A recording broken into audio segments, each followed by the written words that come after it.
Click, buy, deliver. With remote purchasing from the 2-time Motorcycle News Dealer of the Year, Colchester Kawasaki. Proud sponsors of Chasing the Racing. 3, 2, 1, and welcome back to Chasing the Racing, episode 131. And we're delighted to be joined by Zoe Burn from the UK Club Sport magazine. For any of our new listeners who maybe haven't watched the ones before, we'll have Zoe on quite regularly. And Zoe is the owner of UK Club Sport and is kind of like our resident club expert in the UK. So. Good. I only get invited up when the weather's bad. Do you know, we were supposed to do this pod last night. Last night we were meant to do it, and what's the storm called? Arwen. Is it Arwen? Storm Arwen. Storm Arwen. But anyway, literally the softest name for the hardest wind that we've had in ages. Well, do you know what? I was over in the Lake District and Dom FaceTimed us, and it was like blue sky, sun was just setting over Lake Windermere, and Dom saying it's a blizzard over here on the East Coast. And by the time I drove over, there was, the last sort of 20 mile, there was like full snow on the road and things. And then we went out to, it was Sugar Tits' youngun's birthday last night, so I went out there, and the roads were really bad getting to the club. And on the way back, there was like in the 3 miles away from where I live, there was at least 3 cars written off, just left abandoned on the side of the road, smashed up. They were still there this morning as well. When I got home, my whole fence was dragged down.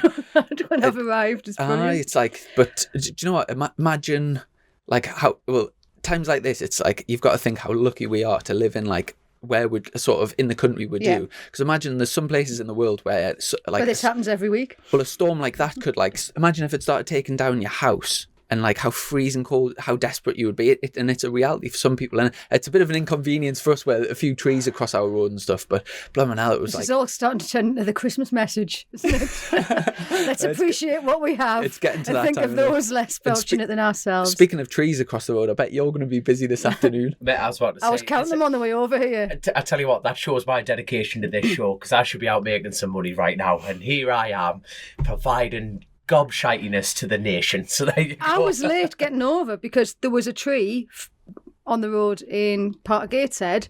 And I was thinking, well, why is it here? Where's Herbertson? You know. I know. The only time my kid Do you know comes where he out was? from Gotham. He was eating a sausage sandwich here when I got there. That's not a euphemism, by the way, to our listeners. That is not a euphemism whatsoever. And also, we've obviously been doing this podcast quite a while now, but thanks to having a few high-profile guests on this month, we're rounding off by far our best month we've ever had. And it's ending on disappointment. No, because I've turned up. It's ending on an up, and this month I think we're on track for about 140,000 downloads and views, unique downloads. Probably and add another 35 singular to that. Me mum, me dad, people I know. So it's views. I obviously were. It's difficult, sometimes getting these out once a week, but we've just been plugging away, and it's really nice to see some like big numbers like that. So we usually do pretty well, but it's still by far our biggest. So well, this is it. You've had Guy Martin, James Toulson. It's like, how on earth? And I was thinking afterwards, well, how are they gonna get anyone to follow that? Well, there's plenty of people left, so there's plenty of people left. Thanks for applying that pressure. Thank you very much. That's good. Everyone can It's all right. I know what it's like. From one month to the other, you get a really good story or front cover, and you think, well, how am I going to cover that? We've got Katie Hand on the cover. What we're going to do this time? I know you can't. Top, and especially with the super. It's one of our Patreon questions actually, but about the Super Teen class sort of coming to an end. Just for people tuning in, by the way, we're going to basically go through the club racing scene. We're going to try anyway. The sort of stories of the year. Answer a few Patreon questions. We've got a new Chasing the Racing game, courtesy of Luke from Colchester Kawasaki. So we'll introduce that, and we've also got a Patreon only. Flat Track Day coming up as well, so we'll talk about that. It's like the old if you're my age, you'll remember sort of Saturday morning TV shows, like Saturday Superstore and stuff, and then it was going live, and then you probably remember the newfangled stuff with games and quizzes and stuff on a Saturday morning. And this is a Saturday morning when we're doing this. So, what do you mean? People of your age are only a few years ahead of us, man. I am. It's my birthday tomorrow, and I'll be 20-nothing. Happy birthday for 20-nothing. There we go. It's birthday eve, and I'm spending it with you lads. I've got 25,000 local news magazines I should be delivering now while it's not raining, but like you, Stickler for the course, dedicated to the course. I think the last time you were on it, was that when it was really snowing last year? No, that was the second. I came in January, and then I was on with Christian that time. Aye, and it was in the middle of the year. Middle of the year, so it was slightly warmer. Mm-hmm. We had to open the door because it was a bit hot. But the kids were playing, and you were nasty man. Stop talking. Stop playing in the street. I tell you what, while it's fresh in my mind, I'm just, you know, when you're talking about like, you know, Saturday television and stuff like that, and how like time you use and stuff. This is totally inappropriate for a Saturday morning, but I think one of the funniest things I remember. I know, it's mad, isn't it? So it's how accessible everything is now, you know, as far as like absolutely everything. I'm referring to naughty things on the telly back when you used to flick through, and Friends, you know, what do you call it? Rachel from Friends was the most pornographic thing you could get. Braless Rachel. You know what I mean? Just like free boobing it all over the place. It's just like who's the chef that's like that? She's very seductive, and she's like always not. What, Nigella? Yeah, yes. Nigella Lawson. She's a bit like that one. Sex sells. It's totally appropriate. Totally appropriate. Now I'm just gonna. Now, we started with Katie Hand, who was on the front cover of the last cover of the UK Club Sport, and Katie's the first lady to win the it's not the Aprilia Super Teens, but it's the Super Teens at Thundersport. Mm-hmm. The Super Teen class is coming to a close. It is. It's kind of, it's not really in the form now what it used to be.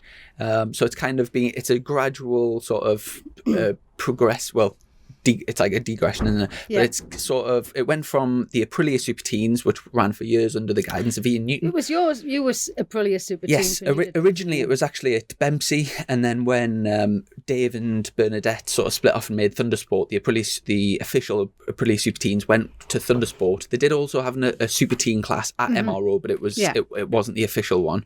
And yeah, I mean, it for years and years, it's been the breeding ground of British talent, really, from like mid-90s all the way up to, well, obviously it's been going to now, but it's since once it opened up to other manufacturers and stuff. That's when it changed, I think. Really the same. Also, they started using. So there was a time when there was 40 Aprilia RS125s on the grid, and then they introduced the 450s, but you could use a detuned 450, and it sort of muddied the water a little bit. And then obviously now you can have, I think it's any 400 class, or like the 300. Anything that sort of ilk. Anything goes. But yeah, obviously brilliant to see. I know Katie personally. Did you do a free tech with her last year, or was it a No Limits? I know you did an endurance or something. We did free tech, and we had Katie and Lissy on the show here. Yes. That would have been. That was a year ago. Over a year ago now, yeah. But yeah, great to see she's had a good year racing. And what's kind of replacing the Super Teen Championship? I don't think there was anything sort of replacing it. Okay, going from sort of pit bikes or going from metro kits up to get to British, like British Talent Cup, is there a middle step now? I think you really have to go down the Team Green Junior Cup route at Bemsey. And I think until, but when you were coming through the order, obviously Super Teens that's what you did, it's what you came through, it's what you did. But the reality is, if you look at the kids that are doing well now, they've all won or been second in Bemsey's Team Green in the last couple of years. I mean, Scott Ogden was up there. Like Scott Ogden and Charlie Farrer came through at the same time. They started with Bemsey, then they did a bit of Thundersport, and then they all went off and did. And Scott Ogden's a bit of a success story. Last year, Owen Jenner, for example, he won the year after Charlie Farrer. He came through, and he's straight into 300s, and then he had a podium this year in Stock 6 in his first year, which, as you know, is quite a big deal. And it's starting to look like the kids, that people like Ash Barnes, they've all come through Team Green. That is, if anybody wants to ask where to start racing, you'd be foolish to do anything else, because that is, regardless. That's an interesting shift from over the last sort of, I would say, 5 years, because back when I was coming through, it was all Super Teens. It was all Thundersport. Had to be Thundersport. And there was quite a few people that did Bemsey as well.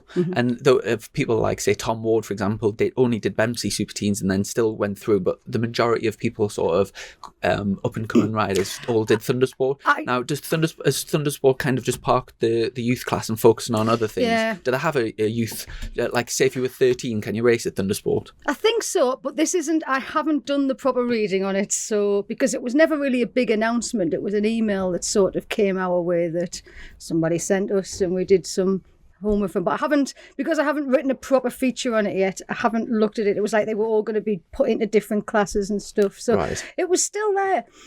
But it does upset me a bit because I think if you looked at people, I keep going back to Scott Ogden, but you can't really find a better example that they ran Bemsey, then they came to Thundersport, and they were running both, and that really benefited them, And I think historically, the kids that were running Bemsey and then came to Super Teens, they were getting experience of lots of different riders and two different things, and.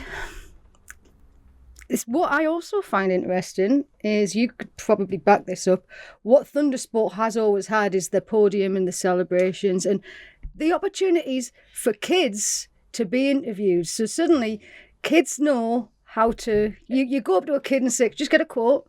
And the kids that have come through Thundersport, that have been on the podium, that have been interviewed by Sid, they just know what to do.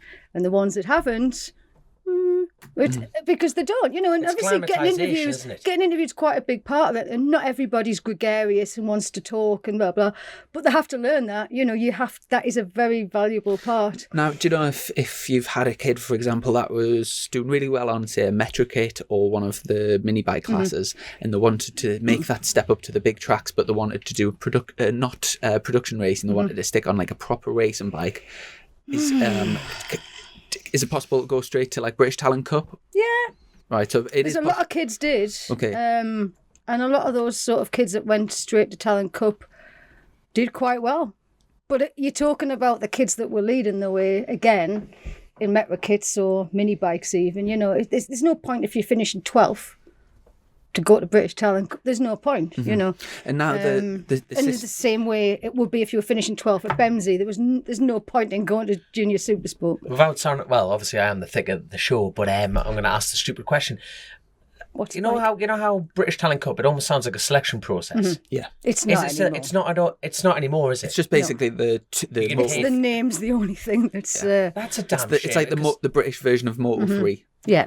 Right. Same sort of bikes. But then you still have to, now... the original 2 years, they were selected, they wore identical kits, they had identical motorcycles. It was all paid for. Yeah, that's what I mean. Yeah. Now it's just another class that, like, you have your own bike. It's just Motorsport with a different name on it, really. Exactly, yeah. But do you have to wear the same levers and everything? No, so it's literally an open... It's an open thing. For all. Is there a prize for if you win it? You get you were supposed...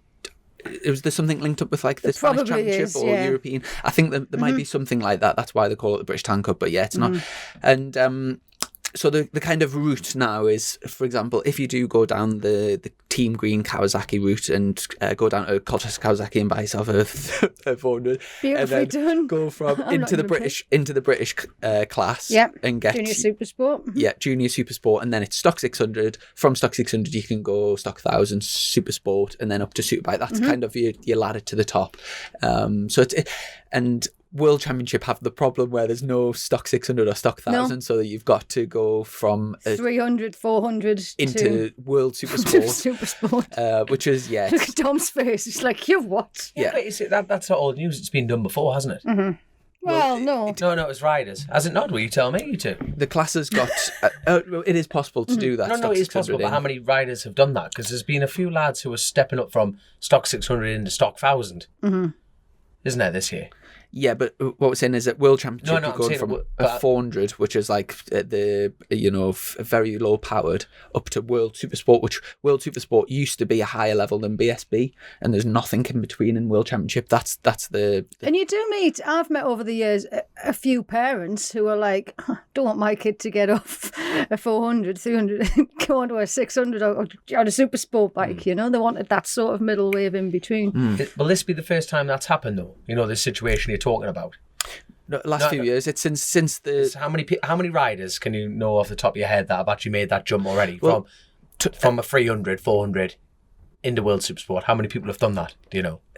I'm not don't really follow World Supersport that things, but anyone that gets into World Supersport from the junior World Super, what do they call it? Fair play to them. Junior Supersport, like Tom Booth Amos is doing that this year. Yeah. So he's been in the Junior Supersport Championship for quite a while now. He's one of the front runners. But he's been kicking around for a lot of years now, hasn't he? Yeah, well, he's the same age as me, and so we used to be back in Stock 600 in like 2015, and from there he's went down the class to the 400, which is like in this country is like what Katie Hand's just won the Super Teens on, that sort of powered bike. Do you know, and it's stuck there, but at World Championship. Last time I was on, we were talking about Motorstar Talent Cup kids moving to Junior Supersport, weren't we? I've just remembered because we were saying it was a step back for a few people. We thought at the time, people like Abs Thomas and people. That was last time we were on. Yeah, it is. It's a bit of a. There's not really a definite, like, so say in Spanish Championship, you've got Moto 3, Moto 2, and you're kind of working up like that. It's our system's a little bit, I don't think it's fully like. I think we're still looking around to see. Yeah. I see you're drinking up there, Tom. Has nobody offered me a drink today? Are you going for white rich energy, black rich energy, which is sugar-free or sugar? I'll go for sugar-free because I quite like that, and I got into that this year. Plus, I've had a sausage sandwich this morning. Got to look after me weight. Tom's found something in the mag. No, I was going to say, just flicking through your magazine here, and it's BMC have 8 rounds. No, hold on, am I right? Thundersport No Limits have 8 rounds, which is hellish. But looking through the list, there's not many people come up north, do they? So you got Croft. No Limits. BMC don't come to Croft. It's only No Limits. No. Club. CRMC, I was about to say, you haven't got the North East Club that are looking to make a return. No, we will. Next year. Actually, what happened was when that went to press, not everybody's calendars were in. Right. And it was the difference between how many pages, so we'll split them over 2 months. Since COVID, obviously the calendar got reduced that year. I'm pretty sure there used to be like 10 or 12 rounds for a championship. Thundersport used to have 9, I think. Yeah, and they actually... And it was a couple of years ago, they brought it down so it was actually 1 a month. Because they had 9 over 8 months, and I think they sort of said this is a bit daft, really, because a lot of people they save all their money to go racing once a month, and so they just took that extra one off. But it is well spread because you got March, May, so like end of March, then you got May, beginning of May, end of May, then June, July, August, September, October. So yeah, it does spread it out, doesn't it? But the good thing as well is with the clubs, if you are wanting more track time, there's nothing stopping you sort of mix and matching. So like Stairs, I think Stairs ended up winning the No Limits Championship, 600, and the Thundersport did both championships. I think there was only 1 round that overlapped, and so it is possible. Like if you are wanting loads of track time, you can pick. There's pretty much a club race on every weekend that you can enter. There is, and I think, which is what I wanted to say anyway, just because where we are and here we are, you've just mentioned the North East Club, we've lost them for 2 years. We haven't had them for 2 years, have we, with COVID? To be fair, they've done the wise thing, though. They've just kept their heads down and just gone, well, if we don't spend the money, we're not going to lose the club. No. So, counting through here, there's 10 clubs with provisionals, 11 if you include the North East. They started Croft April, I think. I know this. I actually wrote an article for the Sunday Sun last week about the 26th and 27th of March. There you go. So we're back to that original. We always used to have this. The North East Club would kick off in March, and we used to get like a lot of the BSB lads used to come down. I can remember Michael Hill racing when he was 125s coming over. Joe Burns. Everyone would sort of come over and do the club race, just to get a bit of practice for BSB. And if we don't have that anymore, why not? I think everyone local should come out. It's not going to affect BSB because they don't race at Croft.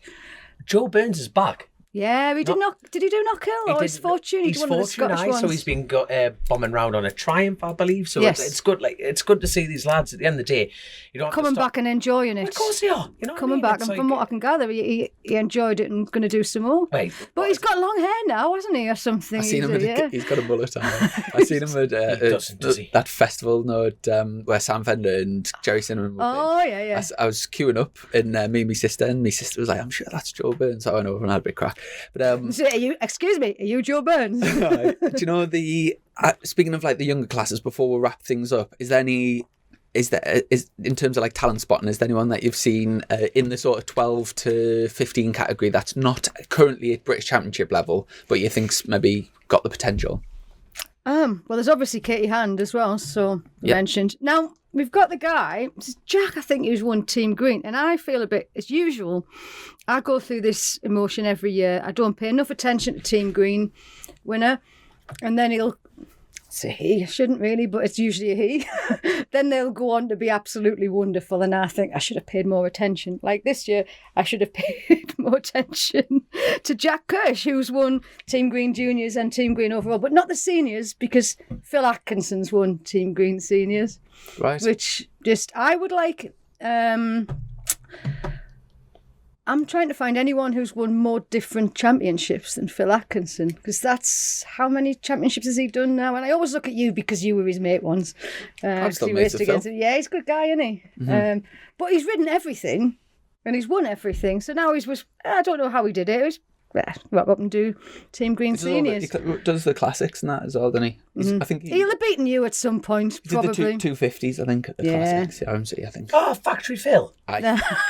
There That's you go. Yeah, there we go. But yeah, so we've got Jack Hirsch, who's obviously, if he can win the Team Greens, he's going to come up, I imagine, next year. Whereas, again, it tends to be they come up and they do well, they win here, but you don't really get a proper idea until they get to the British paddock, like it or not. You know, that's where you see the likes of Owen Jenner and what have you, and Ash Barnes. It's where they come into their own. Mm-hmm. You know, and like Joe Talbot and Joe Howard. I always get those two mixed up, but they're all. Again, they're club guys, and there was something I was sort of saying to you before about 600s. I don't know if now's the time to talk about 600s. Is like, you often ask, Chris, you'll often say to me, is there any young 600 riders coming through? And I have to say no. Do you know why? You know why? If you think about it, they're all riding the threes. They're doing Bemsey's Team Green, or they've been doing Super Teens. They're going straight to Junior Super Sport and not coming back to ride 600s. Now, you never did, but losing me phones. I know you never.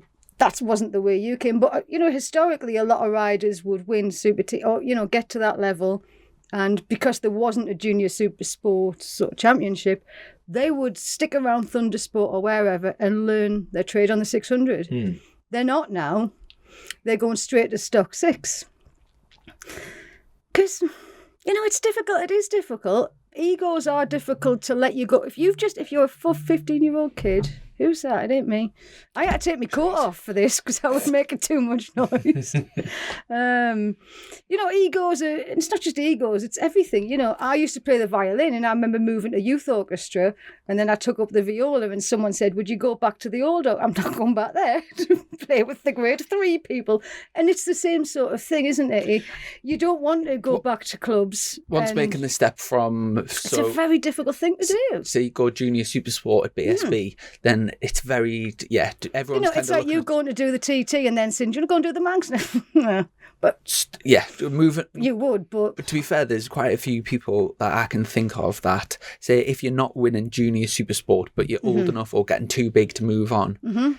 If you said, well, is it better to go to Stock 600 at BSB and be really struggling to qualify, smashing the bike up all the time, and or do we go to club racing, be out racing every single weekend, and race for 2 or 3 hours that weekend as well? Turn up on a Friday, a lot of track time. Turn up on a Friday and get 7 free practice sessions, then a qualifying, and then 4 races. Doing that every weekend for the same money. Yeah, it's a no-brainer, for me. And there's loads of people in that category that step up, and then you basically just end up smashing bikes up, not enjoying it, costing your family a fortune, and it's very difficult to make progress. Yeah, the thing you need is track time. And if you're winning Junior Super Sport, then there is no other way. That is what you have to do. Look at Owen Jenner. So started winning Junior Super Sport. When he stopped up to Stock 600, he was about 25th to 30th, and that's where the level is. So if you're 10th in Junior Super Sport,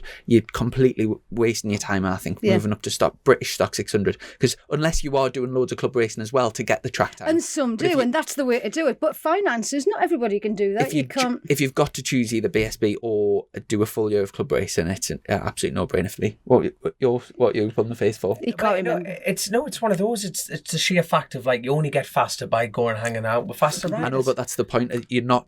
Is that true? If you're 10th in, it's bloody true. No, but if you're 10th in junior supersport, you're nowhere near good enough to be winning club racing straight away. That's true. So faster riders that are a couple of tenths ahead or a couple of seconds, not 5 or 6 seconds, because you go to BSB and you're just demoralised. You're just getting lapped. That's the thing. It depends on what you want out of it. But like you say, at a younger age, like a proper young age, you want to go out there and enjoy yourself. You're spanking money that's not your own, it's mum and dad's. That's a total different element. But see, I'm speaking from my own point of view, when it's like I'd rather be at the back of the top class if I could afford it. But if that means you're never going to progress, because if you went off and did Thundersport 600s, where you could be doing some serious proper racing, and learning more skills and learning your craft and learning more, or just piddling around at the back be a superstar, where's that going to get you? Do you know, if you take you as an example, that's a real good example. So like say if you did British Supersport, or for the same money as doing one round of British Supersport, you could do 2 weekends at say Thundersport. At British Supersport you get 2 free practice sessions, a qualifying and 2 races. This side you get 14 free practice sessions, 2 qualifying sessions and 8 races. It's the same money. It's the fact that Jack Kennedy's also in the race, but he's miles at the front is irrelevant.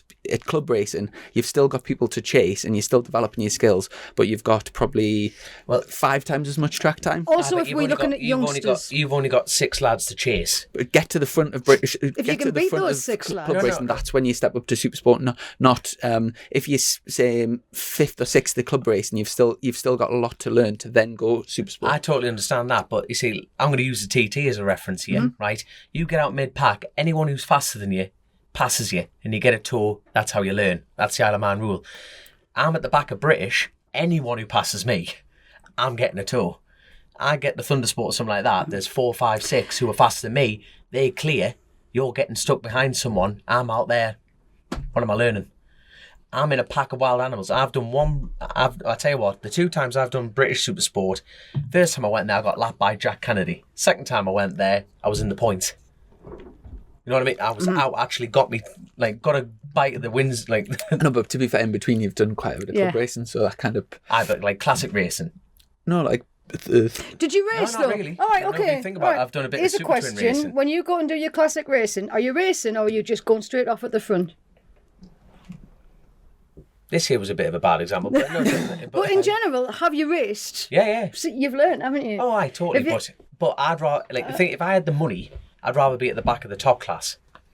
100%. But that's how I. And that's what a lot of people, and there's nothing wrong with that. There's a lot of people that is all they want, and but then you've got people who want to win championships. I'm looking at the ideal situations, like say Joe Talbot, who did both and was out every weekend doing club race and developing his skills, and also getting dragged on by the fastest people in the country, and he nearly won the championship the second year that he did 600s. So the perfect example is do everything. Do both. But we're talking about if you're doing 600s, you've got 30 grand budget. You can either do BSB for 11 rounds and be hardly any track time, or with that 30 grand you can be racing nearly every weekend doing club racing. Hold up, what about Frank O'Bourne? That's a perfect example. He gets no track time, but he gets on a track and he's fast. But the point is, the very first round this year, he would have turned up at a club race and cleaned up straight away, because he was at the front of the British Talent Cup. So that if he was 10th in the British Talent Cup, then he would be wasting his time. And he's done a few years in clubs as well, remember, before he got here, so... So he's not really. It depends where you are. It depends where you are on the timetable, because before you move on, if you learn get a craft, I totally agree with the track time element. But if you want to learn to get fast, you want to be in British. It's a great conversation, to be fair, though, because there's a lot of people sat at home who are probably in this position debating what to do, and it's a. And we haven't helped. We haven't helped at all. No, you're not wrong. It's one thing to think about, though, isn't it? It's a good. It's like that's even for the roads, everyone's doing it. It's like Nathan Harrison. He's on the Joe Talbot side of things. He's been on everything this year. I'm sick of seeing his name everywhere. That's it. He's been doing BSB as well as club racing. He's been coming over from the island. Yeah, that's it. You know what I mean? Money talks, kids. Money talks. There's money in tyres. There's money in tyres. That's Right. They sell tyres, Spending don't the they? blood- Quayside tyres. I have no over idea the what they do, island. but they're doing well at it. So let's give a few people shout outs. So let's have Outstanding. It's like the awards. outstanding performances of club racing world in 2021. I'll start off with Grant Whitaker, who wrapped up the CB500 championship. CB500s. Have you guys been out on Josh Leenan's bikes Yeah, but yet? I think it was a few people have offered us CB500s to race. I think Josh Leenan. Josh was I need one to of them. speak to Josh Leenan anyway. That'd be good crack, wouldn't it? That If we would did be a good. round. Lundy, like the marvellous magician that built this trailer, Revolution Campers there, he's bought one. He's in See love the with the thing. CBs. This is a takeover. He cleaned because up. Everybody I know is like, oh, he's got a CB, and He cleaned up at Cadwell in He mopped it up properly. senior race. Mm-hmm. Did they call it the senior race? Is that Martini van still for sale? No. You're No. on commission, aren't you? So He's on commission for it. He needs to get a plug in. because Richard Cooper's been out on one as well, isn't it? It's the only thing I think he's been out you on. see He cut his teeth on that though, didn't he? Like, Yeah. I mean, he's always been the big. He's even worse than Josh Leenan for sort of bigging up CB racing he's a and good stuff. lad. Did you see Cooper put a post on the other day saying he's looking to do he's looking for sponsors to do club racing next year? I missed that actually. Yeah, he's Well, there's the next cover. Coops. Coop's back. Yeah, no, so he's looking for sponsorship to get back at that. So, yeah, that magazine's going to be boring. Richard Cooper wins again. And again. Guess what? Again. Yeah, so we've got Well, this is it. We had different big bike titles winners this year. No, we didn't actually. Bemsey, Aidan Patmore, nice lad. We like him. He was always pleasant to us. No Limits, Luke Hopkins. What's he doing next year? Luke Hopkins. Yeah, because he did British I imagine Superbikes. he's probably going to be doing British Superbikes again. You don't sort of pop up. Because he was doing It's that been on an the stock interesting. fibre. I don't know. I don't know how I feel about the path he's taken straight into Superbike. This is possibly like going. I've been sort of watching Luke for a couple of years. I've mentioned him on here, didn't I? Actually say, oh, he's going to be in Stock 1000, and then he wasn't. Yeah, but he's getting more. He's getting more track time in Superbikes. Yeah, I think yeah, what it's he's come doing, he's learning. A fair play to him. It's you know what? It's I mean, he's not a slouch. Don't be. I mean, this kid's fast. oh my god, This kid can ride a bike. He might have had a couple of slowish years, but that doesn't. But he's cleaned up at No Limits now. He's obviously got it right where he can claim the No Limits cash because he hasn't got any BSB points. I'm guessing. right. It's a very, very well. It's not really, is it? No. It's not naughty because it's in. Within You the just rules, didn't but- think about it, though. Is it No, more, but I wasn't be doing what he's doing. But is the rule something like Points, isn't if it? is it something like if you've scored more than 3 points in super stock, then you're not eligible? Or BSB, Or I BSB, think. right? But I don't think he's got any BSB points. Or at least he didn't at the start of the year when he was at Croft and I saw him getting the money. So that he was still. fair play to him if he can And I afford think to that's do it. brilliant, yeah. That's the way You to know, do it, it's- isn't it? that's He's what it's getting for. married as well, isn't he? Mm-hmm. Yeah, it's all happening. Well, he's engaged. I don't know whether he's set a date. I don't know. Any other outstanding achievements? I tell you what, that Super Twin class at Thundersport didn't look too bad this year. I noticed you were rattling around in there, weren't you? Is that the one Matt Late won? Yes. Yeah. So shout out to our friend Matt. There you are. It was you, Matt Late. Ryan Strafford was in there. Chris Barnes was in there. Splinty. Splinty. He keeps dropping I hope- diving. oh, I know. I tell you what, them are Aprilia's mine. So the DC lads. So you got Dean who's bought one, and Chris has bought one, and Chris has bought 2. He's bought one from Italy, and he's bought one like a home built one by like the Global Robotics lads. These people, honestly. But honestly, there is nothing more twisted than the Super Twin game. It's like one brake horsepower there, people are running 700s, this, that, and up and down. If you want drama, get in the Super Did you Twin do the racing. full season, or did you sort of? You did a few though, didn't you? Or you No, did a- we did handfuls with accountants. You know, it was just like What did you think of it then? Being in that class doing more. No, it's because I've seen you in the past. You've dipped in and out, haven't you? But yeah. you've- It's the money element You seem for to have us done with more this accountants. year. Yeah, it's just trying to keep the eye in, and we're trying different things with the engine. The thing about Super Twin, I tell you what, right? Anyone who's thinking about getting into Super Twins, borderline don't. Really? No. No, don't listen to the nasty man. No, what I mean is, it is arguably the best bike on the grid. Now, I'm not, in my opinion, because they're miniature super bikes. They're fantastic. They're open rules. You can change the front ends. You can change this. You can change that. They're a bespoke bike. Do you need an unlimited sized wallet though? Massively. That is the truth of it. And the good thing is, because it's a smaller capacity bike, people are trying to tune them up to a living hilt, and there's more. And if you're an engineer in Boffin and you want to build like what Guy Martin says, he wants to fuck around in a shed, the Super Twin is your bike. And when they go, they're phenomenal. That's what Johnny Towers used to say. It's like having like your own sort of prototype. You can kind of just do what you want with them. That's the thing, if you get a stock 1,000 or a 600, it's like, well, there's the bike build. There's some beautiful different style bikes out there, but it is all the same. You haven't ridden a twin, Chrissy? You haven't, have you? No, I don't think so.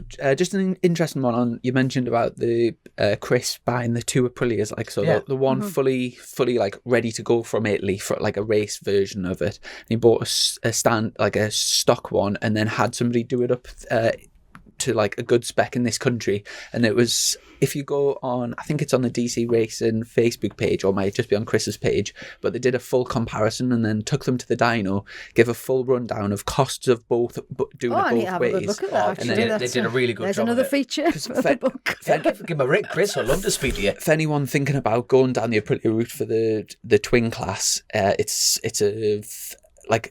basically the do's and don'ts and like what's better. It's a really good little. It would actually be great for the magazine. Also, because they sell them down at Colchester Kawasaki, they put them on.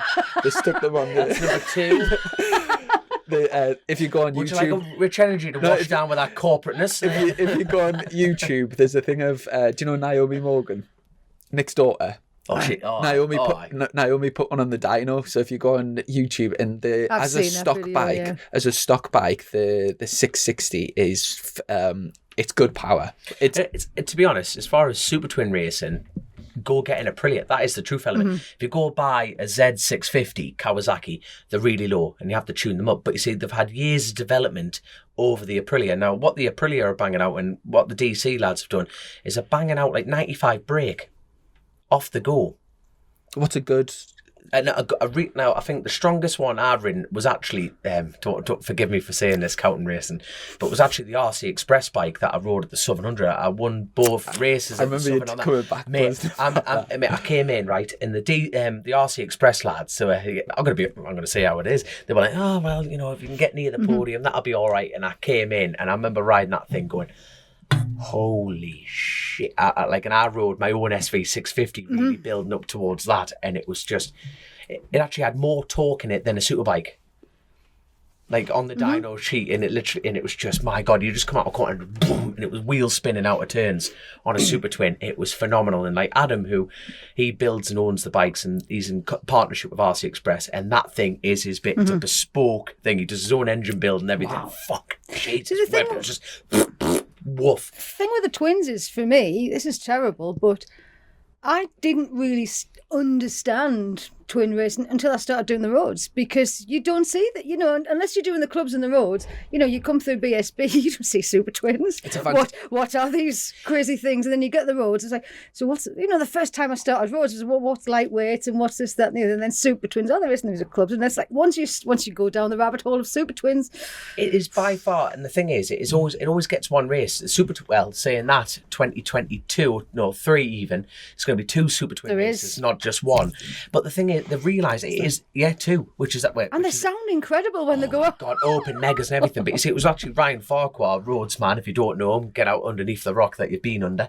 But he put the wallet in super twin racing. It was always a cheaper class and stuff like that. But you see, fair play to Ryan. He's raised the game on it, and it's just become this beyond bespoke class. And it is proper, but it always invites proper racing. Like, you've got Jeremy McWilliams going on the Northwest and the Ulster, flying round on one of those. You need to get Chrissy on his twin. But like, I tell you what, like for your magazine, you want to have a word with Chris and Dean, DC Racing. But don't tell everybody, man, because the rivals, all the Club Sport magazines. Hold on, this is coming out quite, you've got a few days to get ahead of them, don't you? But you want to get Kevin Watt as well, who Jamie Coward rides for. That is his baby, that bike, and that is a proper thing. And then you've got the pattern element, is the Norton eligible. It's proper drama, but it always invites proper tight racing. It is a class. It's a brilliant class, and without blowing too much smoke up your bum, you are one of the best super twin riders in the country if you think about it. Well, it's that 900. Right now, it's that 900 engine that we've got in it. No, seriously though, right now, if you put all the twin riders on a grid, you'd either and win bring or in the roads as well, though. It's not just about grid, is it? It's not just about, So the more the super twin class gets things, it plays into your favourite. Oh God, wait, no, you see, that's the thing. It's like you need to be on a good bike. You know, World Super Twin. We don't need World Super Bikes anymore. We just want World Super Twins. Well, like you say, like that gap filler element. It's like Bradley Perry. He went to Super Twin racing and it got him up. But you need. It is such a segregated class if you go to any of these club meetings, because that's the only place you can do it. You Roads is the highest end of Super Twin racing. That is the fact. You know, you've got the best lads on the bikes and off you go. But like, so nobody needs to come to Croft in March because Dom will be on the Counting Twin. No, but in the same breath, but you'll not win. No, but but in the same breath, you've got Jamie Coward that might turn up. You've got, you know, if Ian Lockett wants to pull his bikes out, you've got two Pattons on the grid. Hell, Peter Hickman's going to pull out that Norton at some point, isn't he? And you're thinking, well, the earlier part, we're talking March. And going back everyone come to Croft in March, right? No, but you see, there's only 3 chances to go to Croft, and I think the North East Club survives on Croft because they actually have the scooter racing. And it's a great track. I really hope they've got the scooter racing, because that brings a total different. Especially when you catch them warming up down the airstrip, and they're just riding up down the airstrip, you know, and it's like, what's that? They're just warming up. It's like, what they could, yeah. And also, right, I don't want too many competitors coming to the Croft, but the resurfacing. It is brilliant. Yeah. It is. Well, I went round there with the CRMC in the piss and rain, and on a classic bike, I was getting my knee down. When were you last round there under any racing conditions? Racing conditions would have been 2011. Good God. Oh, so only a while ago. I did one of... It was still an airfield then, wasn't it? I started racing in 2012. I did one of Whittam's track days in like about 3 years ago. I found an old video that we did down there actually on a track, and it rained.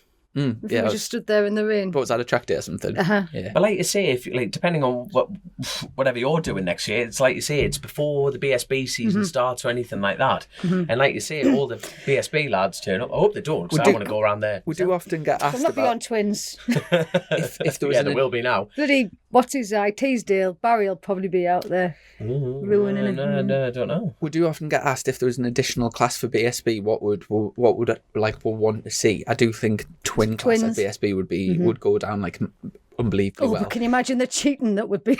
Well, that's the thing, you can't really cheat with them because it's an open class, isn't it? I mean, people would spend serious money on it. That's what I'm saying. People would be, everyone, whoever won would just, cheating, spent too much money. And this was something that we used to get with Johnny Towers when he was dominating Super Twins.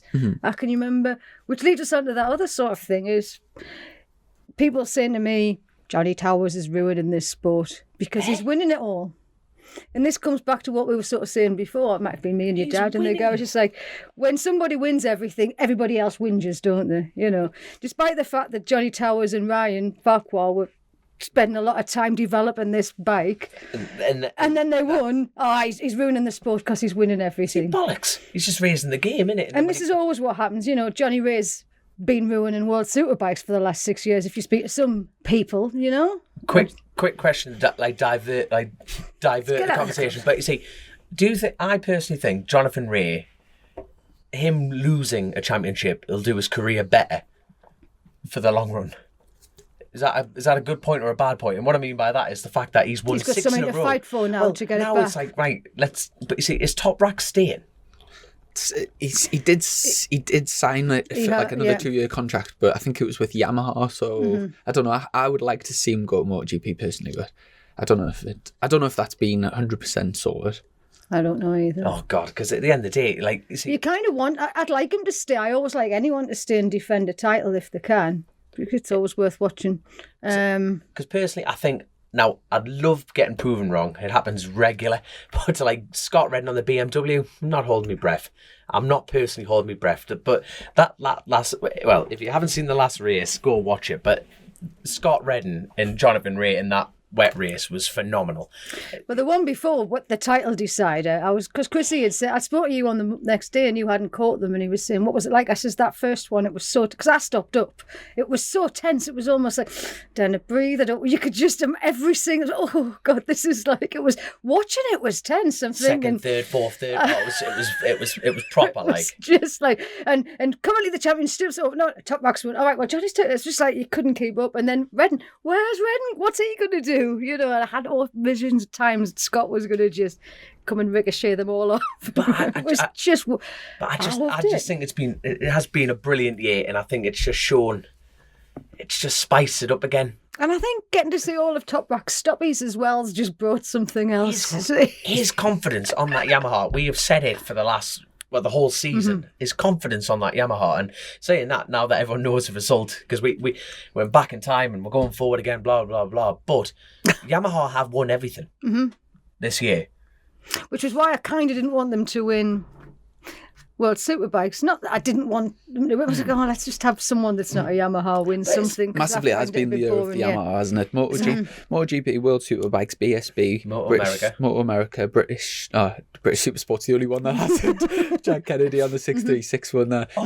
First year Appleyard haven't won it in 4 years. They won World Supersport. I totally forgot about that. There's Jack Kennedy knacking the job. There you go. The only person in stock 1,000 that was on one was Hutchie. I think he was about 12th in it, something like that. Now, to be fair, I think that's been massively underrated in my opinion. You know what I mean? I think the Yamaha has come out so strong in that class because it is the class of sheep, isn't it? And what I mean by manufacturer, not riders. You know what I mean? It's about, well, what's the best bike out there at the moment? Off you go. But tell you what, they're talking about the Fireblade being even better for this year coming, the 2022 one. You know, the anniversary bike. They said there's some improvements. Who's they? They Honda. So Honda have said their own bike's going to be the best. Yeah, that's kind of a bit biased. I totally understand that. But who's kicking me? Someone's kicking me. Yep, someone's me playing footsie. I'd have known if it was Dom, he'd have knocked us out because he's got his big boots on and Chrissy's got his slippers. I'm going to go back to work after this. But no, so I just think. Well, what else? I tell you what. Speaking of that element of it, what do we know? Who's where? So there is. I don't think it's been publicly announced. I won't. It's an awful time of the year. I was like, well, I know, but I can't say it. And everyone hates you for it. There is a top pilot on a Yamaha in stock 1,000 next year. Brilliant. Because I think I don't know. It's definitely going to be interesting next year. Because I don't know. I've got my fingers crossed for Hutchie. I really do, because he was riding for Cinetic BMW before COVID hit. And he dropped the BMW for the Rhodes campaign to go to the Yamaha. So he was riding for Edwards Gin on the BM. Croy was helping them a lot that year. So the year before in stock 1,000, he was he was with the same team, but the team went from BMW to Yamaha. Right, so it's always difficult when teams change engines or names or things, as I'm currently learning. And then obviously like OMG Racing, they've gone to Yamaha and stuff like that. That was a strange move, I think. So not really. Do you know there's BMW? But they're the winning bike. Do you know the BSB? There's a testing rule that starts the 1st of 2022, so 1st of January. Is it the 1st of January? You're only allowed so many testing days, like the official days and whatever. So quite a lot of the teams try and get out sort of to Spain or whatever in November and December. OMG are out on the new bikes, on the Yamahas. I think it's sometime like they're the week before Christmas or something, 12th to the 14th of December. It's when we're at the NEC actually. But yeah, OMG are going to be out on the Yamahas. And we're not sure because there was rumours that with Billy in the team, whether he was going to go Yamaha in Supersport or whether he would maybe even step up to the Superbike on the Yamaha. So that's yet to be sort of announced. Billy can do anything though, can't he? That's the thing. When you think of that, he can ride anything. You think of that team, they've got Billy, they've got Bradley Ray and Kyle Ride, and then they've got the Rhodes lads as well. So they've got who's signed up for the Rhodes? Davo and Hillier. So it's a lot of bikes when you think like a big old concern. Have we got anything else to wrap up the club racing world with? So who else? I'm trying to just anybody else. Oh, can we talk about? Of course, we always forget the Scots and Lewis Patterson's he's been KMSC champion over there.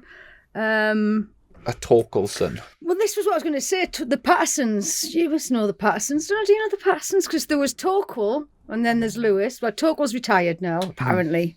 I'm sure he's been out again. Then Lewis is his oldest, and then Owen, who had a really nasty accident a few years ago, but he's bounced back, and now their youngest Zoe's racing as well. And I'm pretty sure they're all racing like the same two bikes that Torquil's always had, And they do such a good job, and they've got I don't know. It's just I need to do a feature on them. I've been wanting to do a feature for a while, but then I knew Zoe was going to start racing soon, so I better wait until Zoe's racing as well. Proper racing family. They're a real racing family, and they're just they're. But just in Scotland, I mean, Lewis and Owen have sort of come out and done a bit of English stuff, but I'm pretty sure Lewis is when they'll go and do like a stock 6 or what have you, sort of wild card at Knockhill, and it always comes out well. It's one of those Scots. You will have come up against them at some point, I'm sure. Do you have race in Scotland? You'll have raced against Torquil at some point. Yeah, I'm sure surely Lewis as well. Lewis is Super Twins. Yeah. You've done a bit of Scottish racing this year, haven't you? Yeah. Once I won at the East Fortune this year. I was doing a tyre test, so.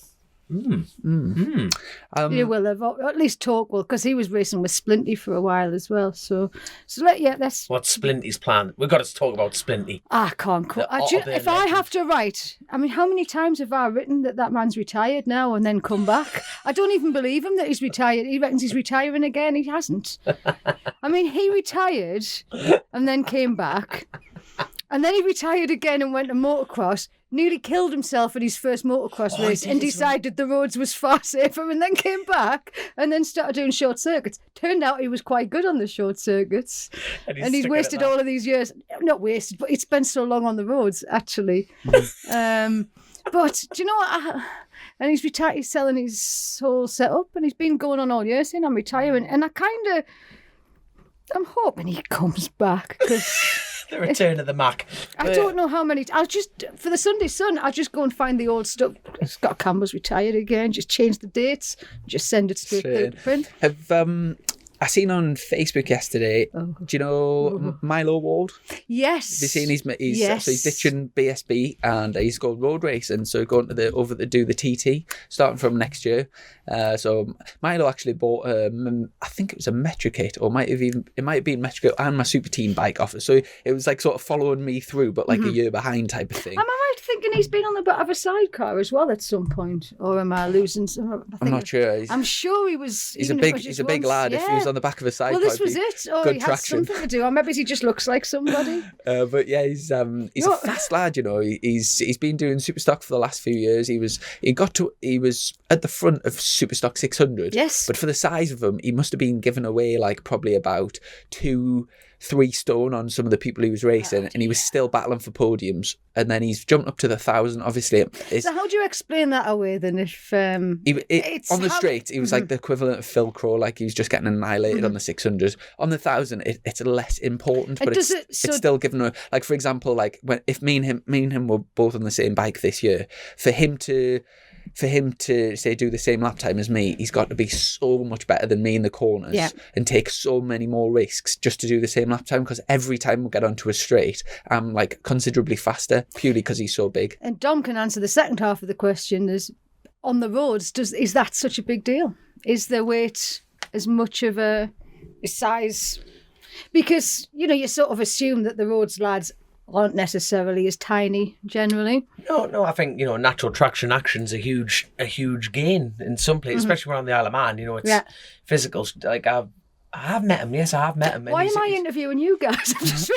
It's the show. You're not a guest. You're part of the show now, so don't worry. But it's a case of I think he hasn't got to worry about that. But when you get to places like the Northwest and the Ulster and stuff, it's like Peter Hickman. How tall is he? He's 6+ anyway, and his size isn't really hindering. He's skinny, but there's got to be. Weight can be like the thing is, he is a big lad. Not massive, far from it. He's just a bigger lad compared to the rest. You racing snakes. He's not. Yeah. No, but you know what I mean, though. But at the end of the day, these guns are tiny, aren't they? These kids. But he's blatantly fit enough to be doing stock 1,000. You know what I mean? He can ride a motorcycle, so I wouldn't worry about the weight element for him. Not one bit. No. But in the Northwest, is he doing that? If he's doing a roads campaign, I'd imagine he will be. You never know. He was on his way to the island yesterday, wasn't he? But the ferry was cancelled because of the weather. That's right, yeah. Right, there we go. But he's starting his laps and things. It's a case of whatever my plans are for next year. It's a case of I may end up missing the Northwest. Just the financial element. You know what I mean? So you blow up, see what me and the accountants can do. It's a bit like, we've only got one engine. We cannot afford to shit it at the Northwest. Do you think it's that input? Do you think doing the Northwest is crucial to having a good TT? Yeah, that was exactly what I was going to ask. No. Right. Is it also I've often wondered this, but I've never dared ask anybody. Is it often in your head that like, I don't want to fuck this up because the TT's in a fortnight at the Northwest? Because I often wonder that, because I always think, you get these teams where the TT is what they want yourself, the TT is everything. And you go off to the Northwest, and if that goes wrong, TT's out the window. Do you ride with just a little bit kept in the tank with that in? I do. being blatantly honest on the side of that, I think the Northwest is a fantastic event. It really is, and it's part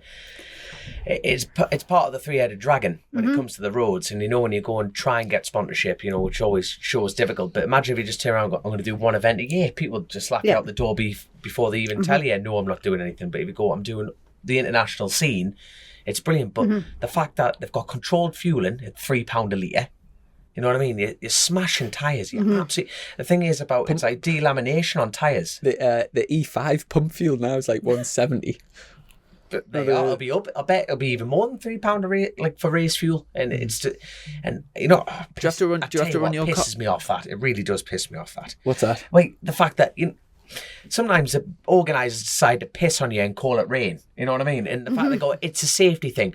Is it a safety thing? You know what I mean? It really isn't. It's like, just tell us. It's because you can buy 2 different grades of fuel. You can buy the super duper fast stuff, or you could buy the regular stuff. But you still spend over £3 a litre, and it's a bit like, well, hold on, I'm actually handicapping myself from running lesser fuel out of Shell. So a lot of people won't understand like this argument, the conversation. But in essence, what you're saying is, so if it was open fuel, you can run whatever you like. So the organisers say you've got to use our fuel and charge a premium. So like say £3 a litre. Yeah. Why do you not? And you think that it's not a safety thing, it's a financial thing. It's a massive financial gain on them. I know clubs have to survive and stuff like that, but what annoys me is sometimes people treat you like idiots. Just say, look, at the end of the day, the club's struggling. Let's put the money in the pot. This is why we're doing it. And you think, but in the same breath, you're talking, there's only 10 people in that factory teams. Off you go. The rest of us... Just playing devil's advocate. If it was open fuel and you were battling you were racing, and somebody else was using like really good fuel, like say £5 a litre, and just smoking past you on the straight, you've then got to run £5 a litre fuel to match them. Yeah, but that would happen regardless. But if you run control fuel, it doesn't. But my point is, you can run 2 different grades of controlled fueling at the Northwest. So it's either £3 a litre or £4 or £5 a litre. You can, so it stops you running from like the really expensive stuff. And also there's the thing of like, I'm not really that too sure about fuel, but if just for example, say you could get really high performance fuel, it's really expensive, but it risks nipping the bike up. Yeah, people would run it for an advantage, of course, but be taking safety risks with it. But so by making sure everyone runs the same, it takes that element away from it. No, but you see that safety element that people are going to run them. It's road racing, for God's sake. It's road racing. That's the argument. One little thing. No, I totally understand the devil advocate on your side of things, but control fueling should not be a part of it. No. Period. I'm talking about 80% of the grid here, who are like literally spending a fortune getting to the event, putting a show on for the event, and then they just can't. Right, this sport is at its highest costing. And it can be, let's bring controlled fueling in. I'm sure. For fuck's sake. But bearing in mind, you can run any tyres you want. So it's not really a controlled atmosphere, period. It's not like this is the Metzler event. You can run Michelin's, Let's slap controlled fueling in. Hold on.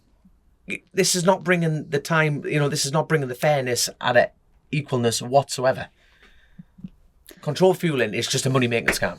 I disagree with you on that one, but it's Let's keep rolling with it. But how? I'm enjoying this because basically to make the racing, there's loads of variables in racing. So like you said, there's tyres, there's engines, there's things. To take away one of the variables, which is like, for example, let's just say there was like a special type of fuel which was like £15 a litre to run, but the top 3 teams in the paddock could afford it, and we're annihilating everyone. And they're doing that now. You've just said that there's only 2 options, and one of them's £5 a litre, one of them's £3 a litre. Well, there's 2 options, but so like if it was unlimited and there was like options that were out of your price league, it's pricing you out of being competitive. Where if it's capped at, let's say, like £4 a litre, like it is at BSB, then everyone runs the same, and it takes that variable away. Plus, it makes this from the safety point of view, people aren't taking stupid risks running like ridiculously high octane fuel. It's the highest you can possibly run is very safe. So it's like it just makes it fair. Everyone's on the same. Not when you're spanking over. Well, like my side of it is ruling out 80% of the grid. Because we're running less controlled, we're running worse quality fuel out the pump than their £3. You know what I mean? We're trying to run cheaper to run at a level. So, but the fact of like, I can't afford the £5 a litre fuel regardless. So I'm never going to be on their wavelength. So it's a bit like, well, put a cap on the octane, fair enough. But having to run at that event, I have to buy their £3 litre fuel to run at their event. And that to me is not fair. Right. Putting a cap on the octane would be good because then it would allow people to run whatever they want. The Superbike team's gone, right, well, this is your octane level, have fuel testers and there. That would allow people to buy very cheap pump fuel and compete. So I guess that was my point. Yeah, that's roundabout way. Yeah, they would have to have some sort of control on it, but that's a fair point. If they just put an octane, like say 102 like max, and then it would stop people from taking silly risks. Yeah. There is a type of fuel that's like mega expensive, but it produces stupid power. Someone told us about it. But that's the game we're in, isn't it? People are trying to get the edge on everything, Yeah. but it's about the stretch of the wallet. But we're trying to go there and put an event on. You know, where motorcycle sport is the only sport in the world where you've got to pay to be a part of the act. Welcome to the big circus. To be fair though, do you know, like, say, you do it. Do you know, like, you can't complain about it. I'm not complaining about it, but when you get like I'm saying huge financial, you get people do complain. I think we don't do it then. it's a bit different in say BSB because we don't actually do that many miles. If you buy their fuel and it's like say £100 for the weekend. If you bought pump fuel for the same amount, it would be like £60. It's £40, and each weekend's costing like £5,000. £40 like irrelevant, really. Isn't it? But on the roads, it's different because I know you do a lot more miles. So like TT is like a lot of miles. Each event works out with like £10,000 an event. I tell you what, the only fuel I cared about, £10,000 the only fuel I cared about this year was when Clive Paget donated me some fuel to get home from Open Park. Do you know what? We're desperately trying to get Clive on the podcast. Loads of people have asked for him on, and I even put him on the cover because when he told me, he says, "Oh, I can give you 5 litres. If I could have married the man there, I would." I was like, "I'll put you on the cover. I'll do anything." Do you know me? My dad's reading Hutchie's new book at the moment. Me, he said there's a full chapter just called Clive Paget, and like a proper it's the same with Steve Brogan. Steve rode for Clive. He said he's by far the best team manager he's ever ridden for. Well, he was the best team manager I dealt with that day, believe me. Yeah. Certainly better than mine. Everyone next year will be coming up to you saying, "Can I give you some fuel to be on the front cover?" I'm open to bribes. Yeah. Anything that will get you on the front cover. Happy days. So what else have we missed then? But we're totally left on fuel for some reason. I tell you what, I know. I mean, that really got you both wound up the fuel. Mine just while we're ranting about fuel prices. Fuel prices at the moment. It's just like so much. Why we're on? Do you know? Next week, toilet roll prices. Can you remember 2000? It's cost me a tenner just to get up here, for God's sake. It's ridiculous. Remember 2015 when the prices just went really, really low? It was like £1, or was it about £1 a litre at one point? I'm sure it went below £1 a litre. Like yes, it did. It went to 98 or something. Yeah, when we're on a vehicle ban drive, I paid no one's allowed out the house. The other day, I've had to stop. Like I was running low, and it was 170 something for diesel, and you're just thinking like, whoa, it's unreal. I went over to see the team like on Tuesday at the workshop, and it was like half a tank sort of. Well, no, I had half a tank. I put £40 in when I sort of got just because they're just off the M6. Aye. Got £40 in sort of like 10 miles north of them. And it was nearly empty when I got back. And I'm thinking, I've only driven to like Cumbria and back. Do you want to give a shout out to Dow Racing because of the new branding and all that? We're down now. This is my new line. I keep saying. Is that how you say it? It's Dow. It's not. Dow. No Not point silicon. about it. It's not Silkaline either, Chrissy. You'll be. He said the other day, he says you've been a Silkaline. I was like, yeah. For the people that the people listening, so Dean Harrison's team that was Silicon Engineering Racing is now called Dow Racing. Right. It's DAO. It's not DO. It's not DAO. It's Dow. So it's like because I was going around saying it's Dow now. You know the old it's How for now. It used to be that's How for now. So it's Dow for now. Dow for now. But it's Dow now. It's not just for now. I think it's forever. It's Dow. Right. Dow. Are we getting a livery change? You must know. I do know, but I can't say anything. Oh, for God's sake. What can we talk about this? You tell us. Have we got any big stories left for in the club racing? I don't think we really do have. I think everything was touched. I made some. Would you like to start a rumour, make one up? They tend to echo through this show. There you go. If not, we've got some good Patreon questions to get stuck into. Hey. Just while we're waiting for the Patreon. Go on, Dom. I was about to say, did you hear the recent rumour about me? Oh, what have you done? Or what you doing? Oh, or no. Apparently I'm signing for Bournemouth Kawasaki. That's one of our Patreon questions actually asking about it. So, what do you know? Is there any truth? Is there any truth in this rumour? No. No, but it's always nice to get a compliment, innit? You know what I mean? So we just popped up on Twitter. I'm going, all right, chum. All right. Well, the phones aren't ringing, but... I'll get. We did have some good Patreon questions. Just as I get them up, I do also want to say we've organised a Patreon flat track day down at the Champions Flat Track School with Pete Boast. So there was space for 16, including us two, and we're doing. So they've let the men and used to aren't going. Yeah, you basically do like drills in the morning just to get used to the steel shoe and get body positioning right, and then we've got a few activities like team building and stuff, then super pole, and then a endurance race, so like a team endurance race. Has Grace Rouse been out anymore? I mean, not yet. Was it this year? Last year we saw her out getting a knee down, wasn't she? After 3 laps or something, pretty much, wasn't she? Unbelievable that, mind. Like first time properly learning how to ride a bike. She posted the pictures, and it was like she actually looks like a proper natural. You know. Katie Hand, watch your back. Yeah, she edits these podcasts, so I bet she'll be like putting little pictures of her getting bigging herself up. Right, so Patreon questions. First one, William Grant. What are your thoughts on Thundersport axing the Super Dean class? We've covered that. Great question. My thoughts are, I don't think we actually said what our thoughts were. I think it's a shame that it's gone. And I think but you can't just hold on to things for historic or for sort of sentimental reasons. But there has to be a reason why they've done it. And let's just sort of see. It's sad, but hopefully it doesn't stop things. Yeah, it was kind of a dying class, and it's it was getting a bit.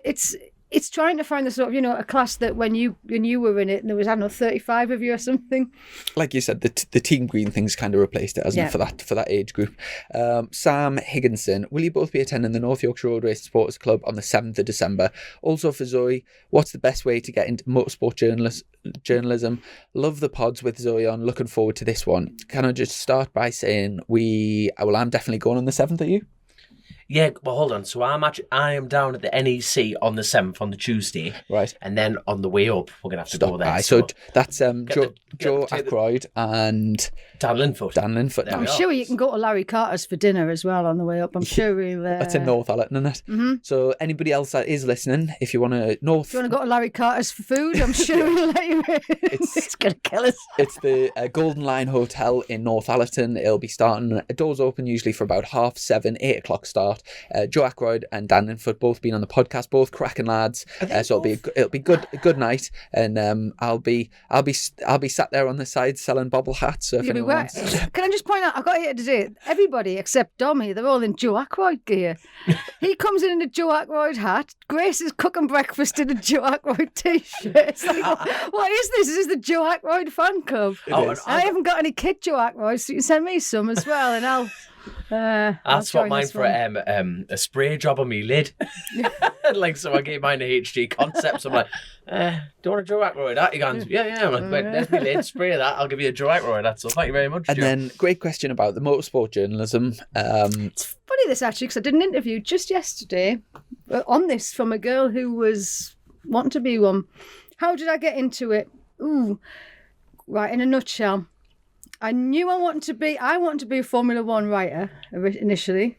That lasted about a week. I wanted to be a Formula One driver. When I was 15, somebody said I was too fat. So they don't say things like that now, though, do they? Yeah, they didn't say you were too fat. The exact words were, you'll have to slim down a little bit if you want to fit into an F1 car. I mean, the fact I was absolutely useless behind the wheel at speed. And so I thought, well, I want to be a journalist. But I had always wanted to be a journalist, to be fair. Mm-hmm. My mum's a press photographer before she retired. So my life was seen growing up, going around watching the journalists and what they did. And I realised it was a great job because they were doing something different every hour and they were generally always laughing. Mm-hmm. And to me, if you can't laugh your way through every day, there's no point in doing it, So my mum sort of persuaded me. She thought at the time, I think I was about 19, I was going to be a violinist. Classical violinist was what I was actually studying. Nobody knows that. And I thought, nah, I didn't like the other people, and I don't think they liked me. So they were all just a bit boring. This is going back to laughing, and they don't classical musicians. A bit odd. Mm-hmm. I'm sorry if anyone's listening, but you are odd. Well, they didn't like a laugh. So I thought, I want to go back to journalism, and I want to go back to that idea, and I want to be a Formula One journalist. My mum persuaded us, go and do proper journalism, like study it properly, get the qualifications, because she was convinced it was a fad. You're going to get bored. You'll get bored of motorsport. And here I am, 27 years later, still doing it. So for me, I went off, did journalism college, got a job as a news journalist. And what I did, because by now I didn't want to be a Formula One journalist, I was bored. I wanted touring cars. And when I was at my first local newspaper was the Sunderland Echo, we had a couple of drivers from the area, and I said, anyone covering it? No. Can I do it? Yeah. So I just sort of started covering my local stuff. Most editors will just say yes. You know, if somebody's listening who wants to be a motorbike racing journalist, and they live in a town where there's a local newspaper and there's no local motorbikes in it, and you think that you can write, you know, I mean, if you want to send me something to look at, I'll tell you if you can write or not. You just go to your local editor and say, could I do it? And if they let you, they probably will let you. And that's how you do it. You've got to force your way in. You've got to sort of show that you want to do it. And if you've got the knowledge, and not everybody wants to do motorsports. So when I was at journalism college, I was the only person. You know, there was a couple of lads all wanting to be football writers, some wanting to be politics reporters. The girls all wanting to be feature writers, because that's what girls do. Mm-hmm. I was one. And not everybody wants to write about motorsport, but you kind of just, instead of sitting and tell everyone, hey, the newspapers, never cover it. Go to your local newspaper and say, do you know, can I give it a go? If anyone is there an opportunity with your magazine that, like, for example, if someone wanted to sort of test the water and write like a good feature and send it to you? Absolutely, yeah. Because that's how, you know, I mean, you've got to look at 25 years ago.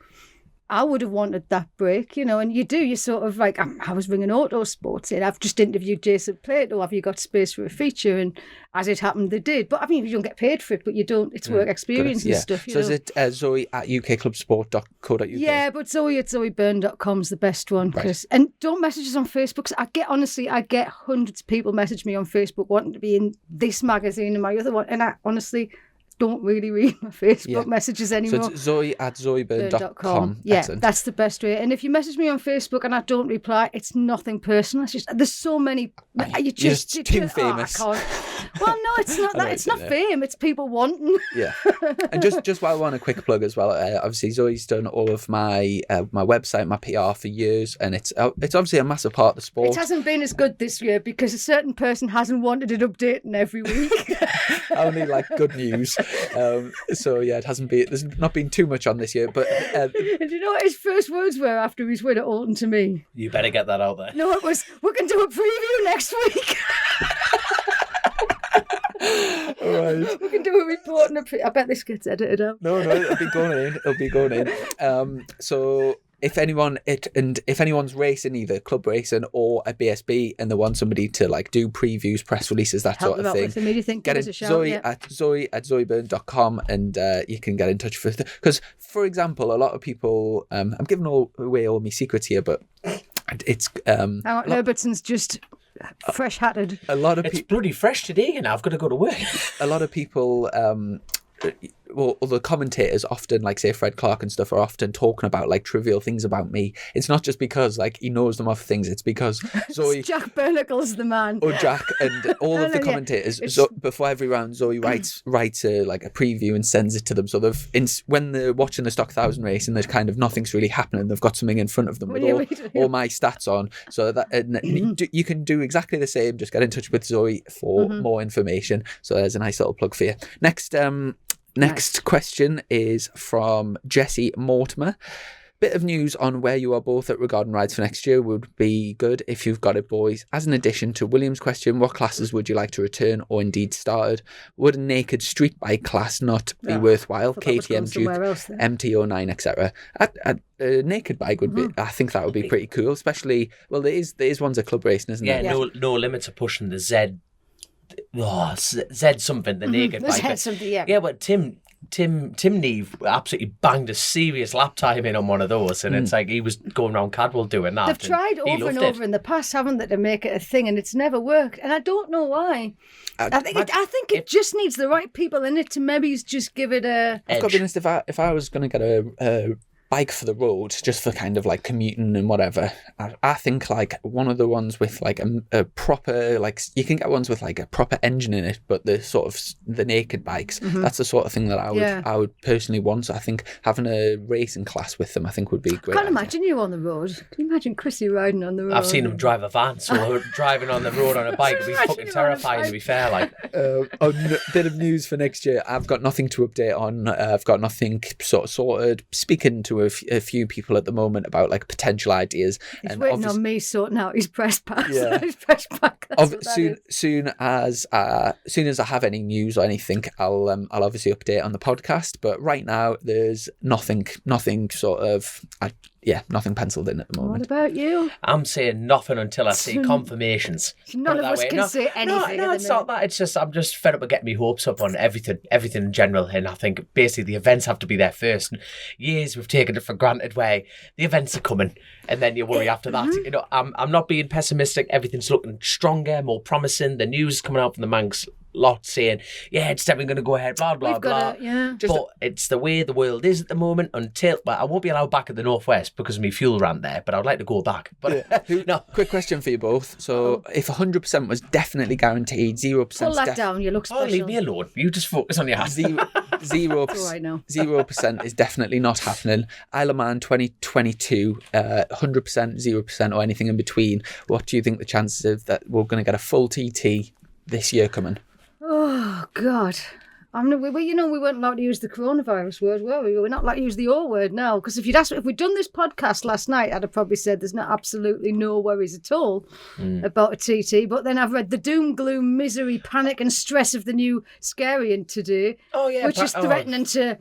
wipe us all out again, yeah. So. But, I mean, as far as I'm aware, TT's go. TT 2022's go. There's a press sort of briefing, I think, on Monday. Right. I don't believe it's half top secret, but if it is, well, that's me out.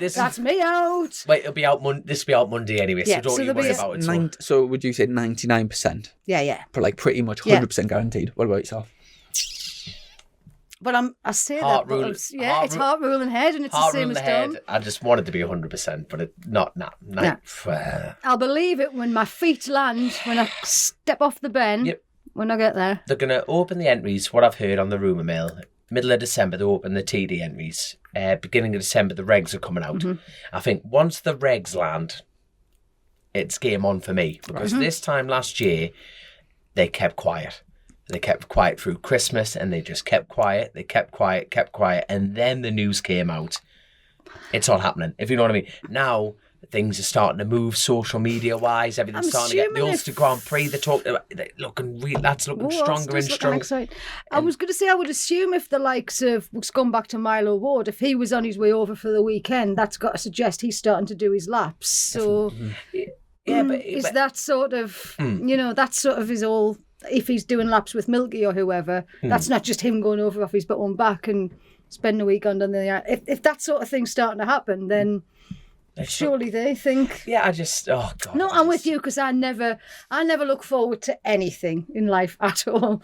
Me and my dad are like that. We look forward to nothing, but we're never disappointed. Whereas my mum's disappointed every 25 minutes because she thinks the best of everything. I feel the same about the Euros. Some lucky fucker won 133 million last night. Good. Wasn't me. Wasn't me. Might have been Chrissy. He's just not telling us. What about get the expensive fuel? Yeah, can you sponsor me, mate?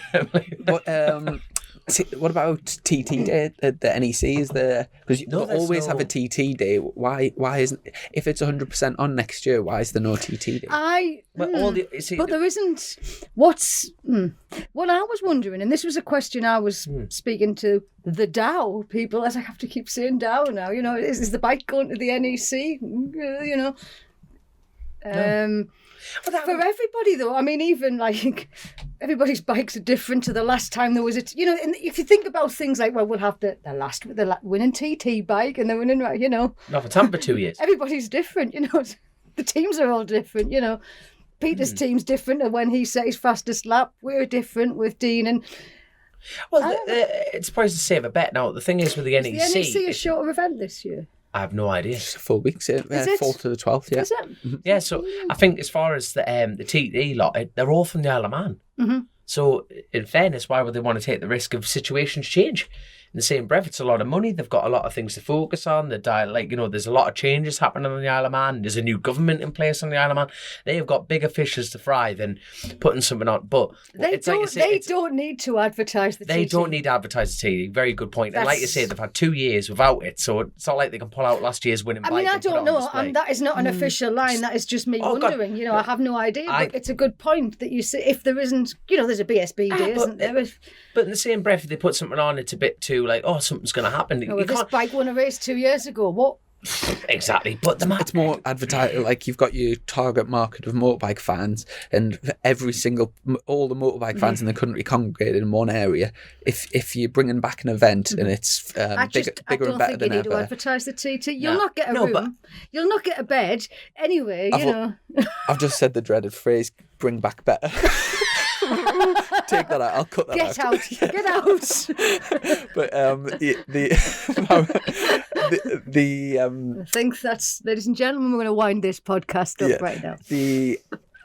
I would have thought it's just the perfect opportunity to get everyone excited about it. And if they were 100% sure it was going ahead, I thought they would have a massive preview. I don't think we could be any more excited about it. I'm absolutely desperate to get. No, I think it's. I don't know. They've got.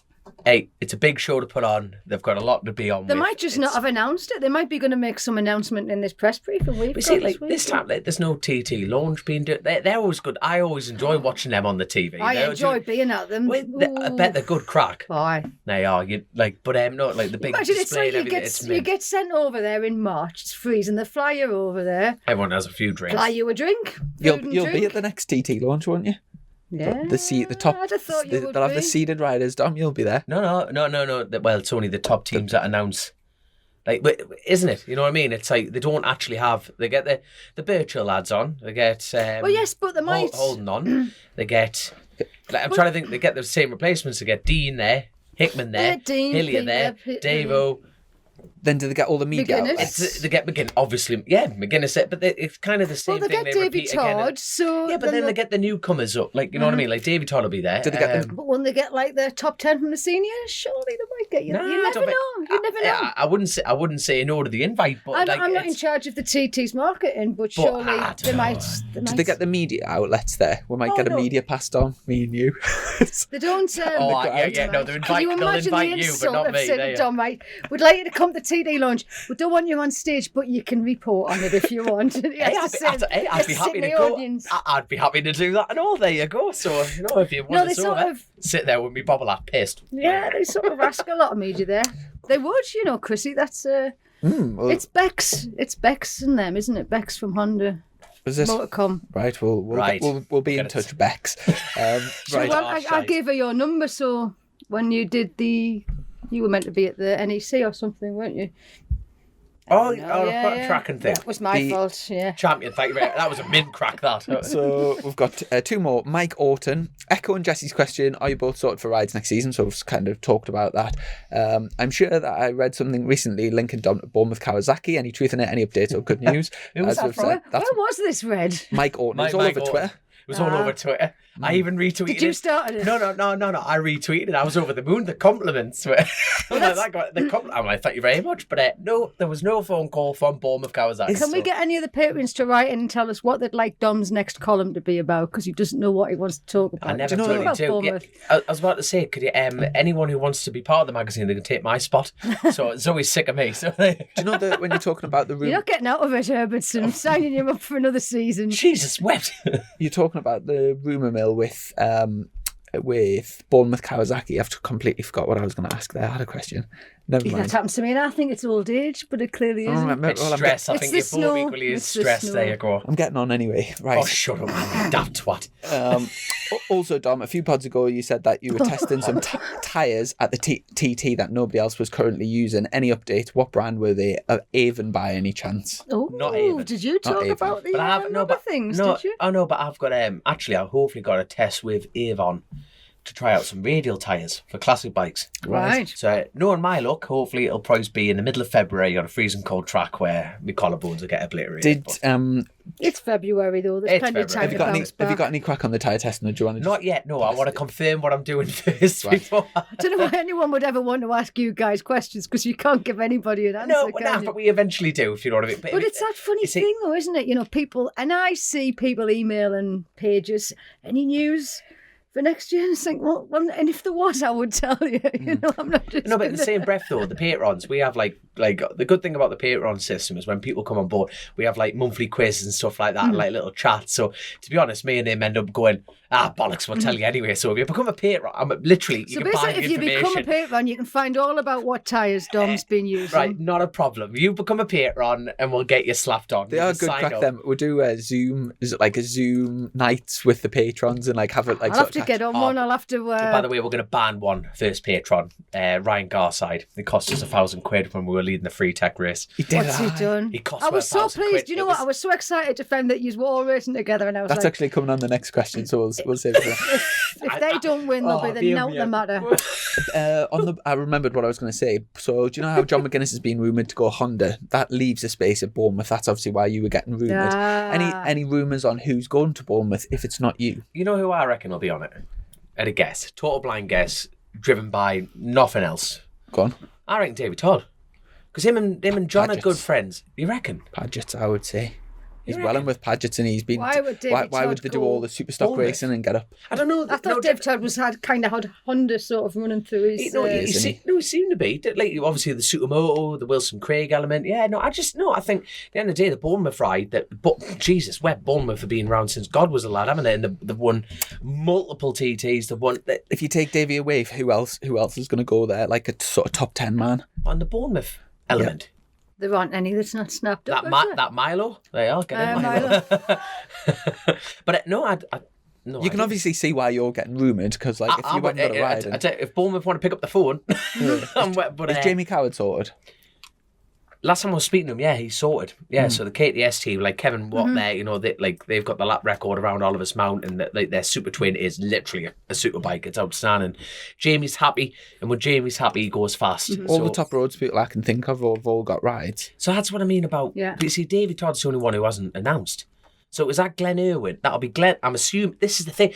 The Superbike lineup is being confirmed for the BSB Yeah. element. So the rumor at the moment is that Honda have got John McGuinness back and Glenn Irwin. Yeah. So you think that's two riders. Padgett's, Davey Todd and Connor Cummins. Well, Connor Cummins is definite, Yeah. but then there's been no. You see, Clive's king of the old school, isn't he? He's the headmaster of old school. He doesn't really say much. There's not really big announcements, and that's why everyone loves him and I respects him. think the next pod needs to be Clive Padgett. What about We'd love. what We're about trying. Bruce Anstey?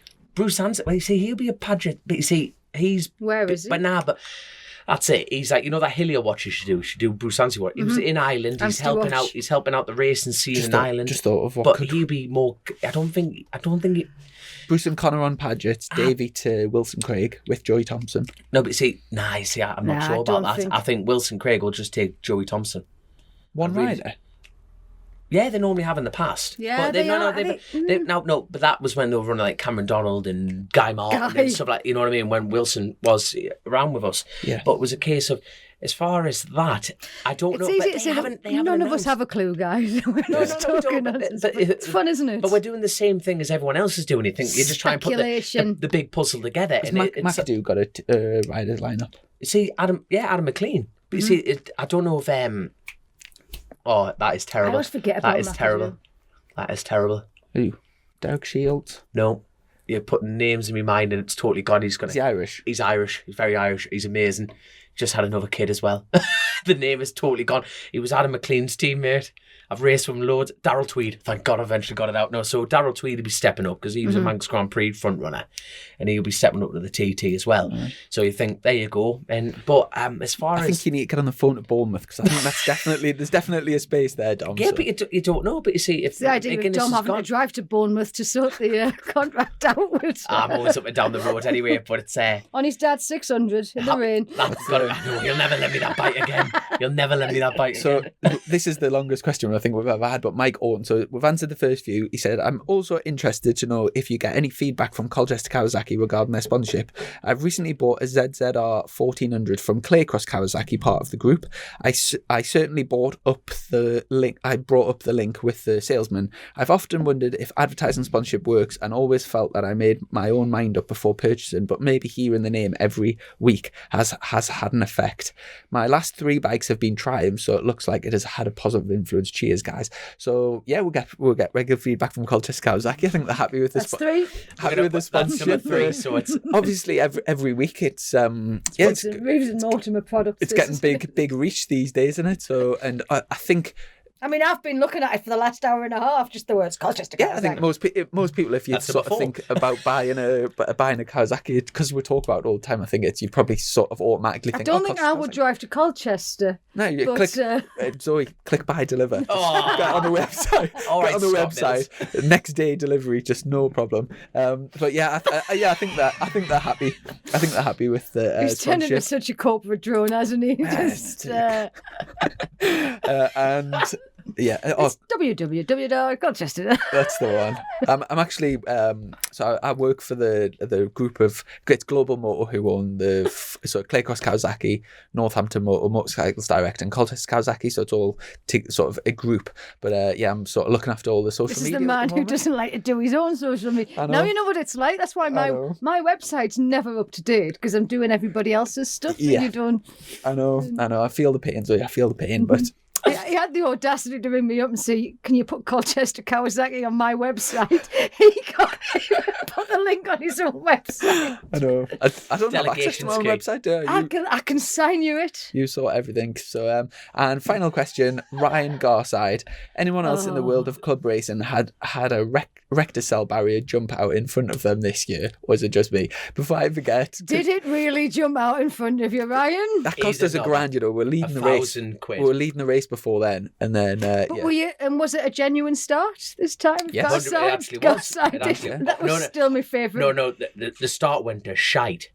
Absolutely went to shite. The flag marshal just totally did it wrong. So it was a Le Mans start. Mm-hmm. Twin, Who was starting? I have no idea, but it was like a twin red flags with a whistle. And twin red flags. Bear in mind, you started from the side, so red flag from the front and back. That's not how you start a race. She had twin red flags, blew the whistle. Everyone went on the whistle because everyone was looking at each other going, "What the hell's going on?" How could you hear a whistle? But wait, one person. Once one person goes, it's a chain reaction, isn't it? Mm-hmm. We forgot to talk about this at the time, but that was carnage, and it was unbelievably lucky that nobody was seriously injured here.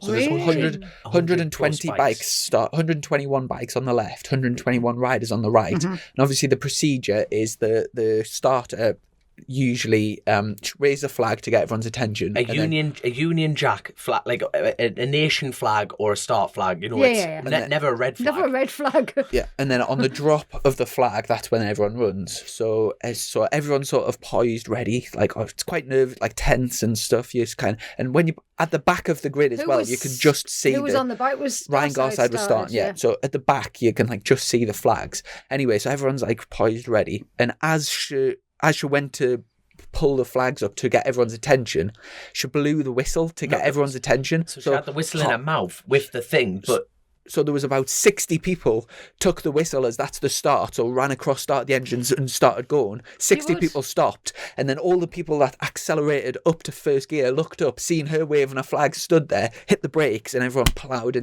and there was just carnage. It was absolute carnage. From then we did rolling starts the rest of the day. The rolling starts worked really well, so everyone set off, stayed in order for one lap, and then the safety car, whatever, pulls into the thing, and everyone which was races. a transit. And that So that was definitely. Was it white? That was the safest. Was it white with like the spits on it? That was the safest, best way of doing it. The roll and start, because I would have been there, but I think there was a MotoGP or something that weekend. I tell you what, I've got to give a massive shout out to the bloke who really didn't give a flying shite. There was a pile up in front of him, so he must have been at the back and thought, "I'm going up the grass." So you got Johnny Towers who dove out the way. Garside had to jump over the metal rail. This bloke was literally ploughing over people to get to the front. He kept riding.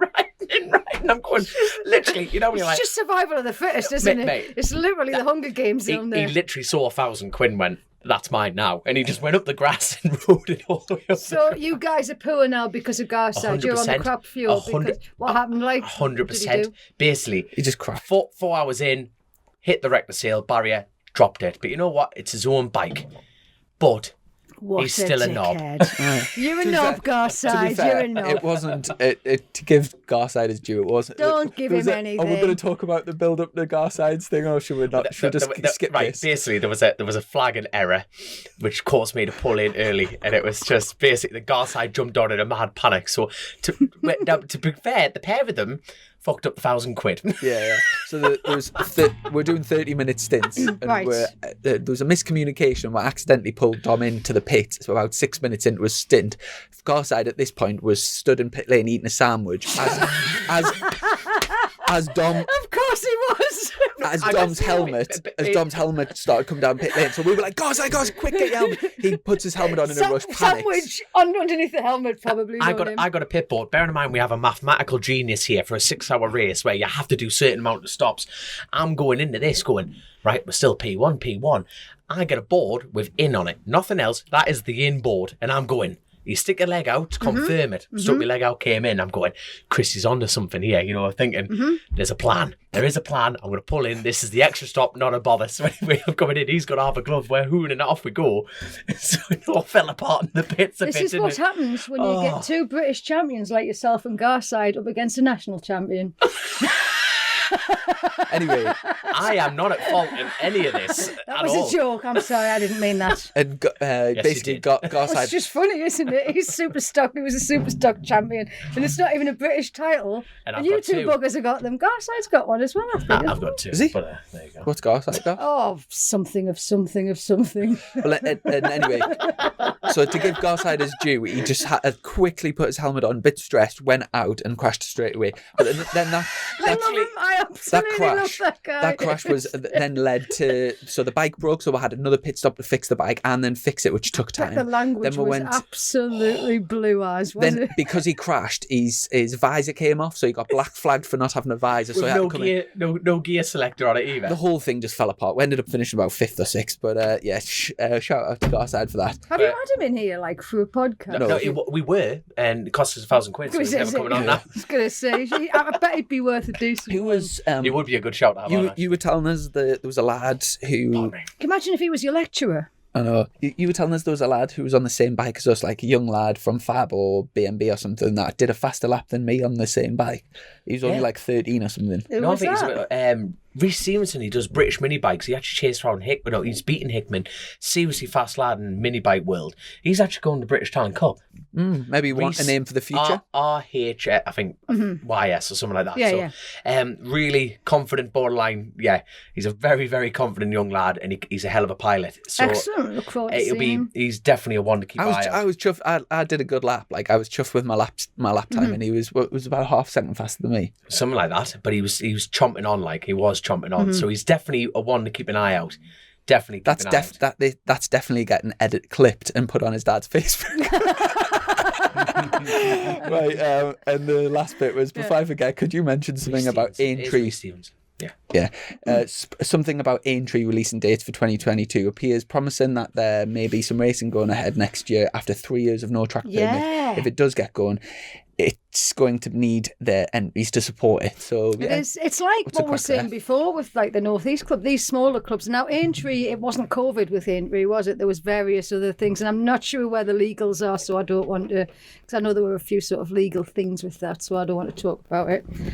Aintree didn't stop because of COVID. Right. You know. And I had pretty much almost forgotten its existence, really. And then obviously they started saying, you know, this is what we're going to do. We're trying to get back. I know they were.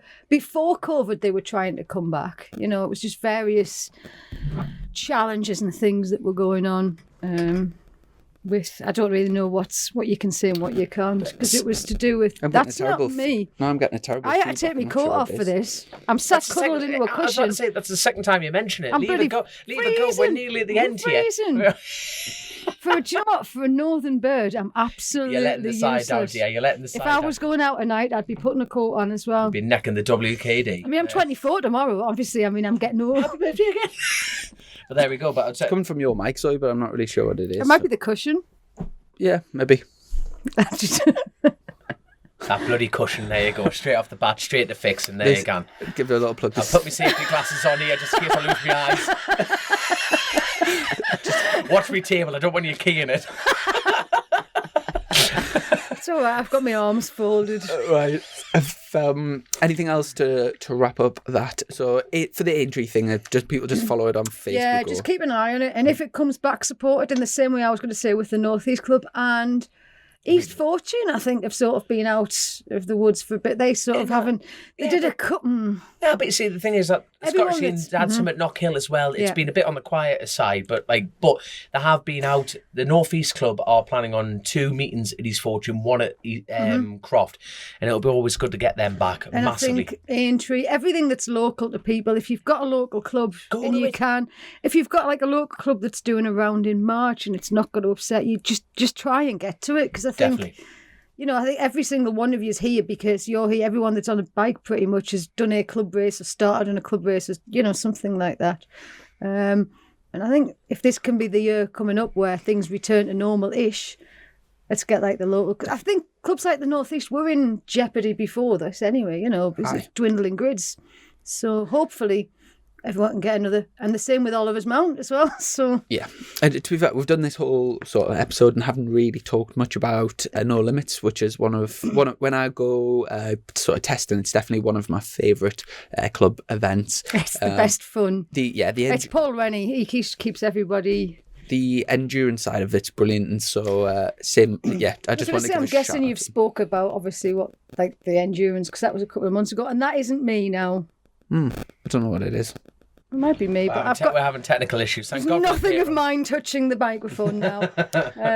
Sorry, I'm not trying to be antisocial here, but I'm looking for the British mini bike dates, because they have a winter series happening. So, if anyone wants some entertainment while it's going on during the winter. Are you doing any mini bike racing this year? I want to try and do the next one, but depending on bloody work, now that the country's blown over with that wind, I don't think I'll ever get a weekend back to myself. It's all right. We've been in here a while. People will have stood the trees back up now, Dom. Yeah, I know. Stood back up for the... I tell you what, I'll be getting cut. The good thing about today is I'm just offhanding everyone against each other.